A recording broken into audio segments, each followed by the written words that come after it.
Wolof Style. Le style qui parle. ARVA arjay ARVA yokay ARVA arjodo ata yaba xarimam boy yalla bu dara yak mamado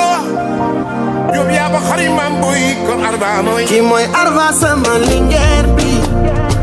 ne danga baken du ne gulet wuratuma lenen yow la dan seet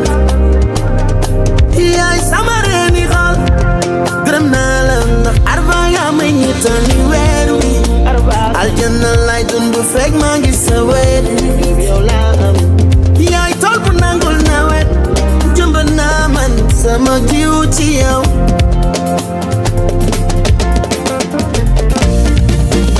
ndeke bëggee wum la xol bi kese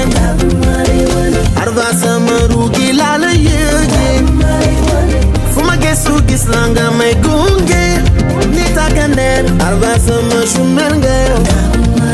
yow tanga yore ji koy jeegu puso samay mbokko ko waxuma ko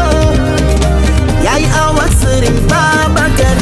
ARVA wayal naa la man Mamadou mi sa jëkkër kon wayal naa la ndaamelo ndax sama sant ngay wuyoo joob yaa ba xari maam borom réew ju neex di mbaamelo toojal naa la colonel sama xol yaa koy maagloo joob yaa ba xari maam lakk nga sama gërëm wayal naa la ndaamelo ndax sama sant ngay wuyoo joob yaa ba xari maam borom réew ju neex di mbaamelo toojal naa la colonel sama xol yaa koy maagloo joob yaa ba xari maam lakk nga sama ngërëm dellu woon dem maanaam imam yokkal can gi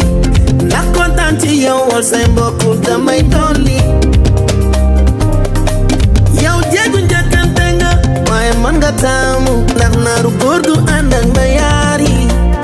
boo fekkee woon keroog talaatay ndeer jigéen ña taaloon seen bopp ca néeg ba ngir bañ gàcce duñ la yóbbul dara ndax yow yaa jaay sa sant waaye sant bi nga ko jënde yombul sant dax ku ko jóob du ku nekk kuy wuyoo xari maam jóob Mamadou kuy wër ku rafet juddu bayam ci moom dëppal ko fi